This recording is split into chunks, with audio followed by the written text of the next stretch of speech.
اللہ تعالیٰ کے دو ناموں کا اثبات، ہمارا اس پر ایمان ہے، وہ اللہ ہے، اللہ اس کا نام ہے، سب سے بڑا نام، عالم العالم، عالم العالم، یہ اللہ تعالیٰ کا نام، سب سے بڑا نام، یہ کسی اور مخلوق کا نام نہیں ہو سکتا، یہ مختص ہے اللہ کے ساتھ۔ اور ساتھ الرحمن بھی اللہ تعالیٰ کا وہ نام ہے جو اللہ کے ساتھ خاص ہے، اللہ کے ساتھ خاص۔ کسی اور کا نام اگر رکھنا ہو تو عبد الرحمن، نام الرحمن نہیں، یہ ایک سخت غلطی ہے معاشرے میں،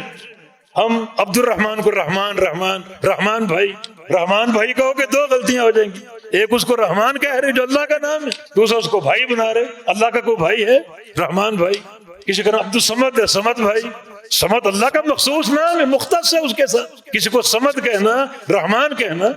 یہ توحید کے منافی، یہ دونوں اللہ کے علم ہے، اللہ کے نام ہے۔ تو اللہ تعالیٰ کے ناموں کی دو قسمیں،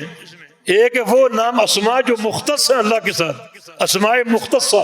جو کسی اور کا نہیں رکھ سکتے، جیسے اللہ، الرحمن، الصمد، عالم الغیب،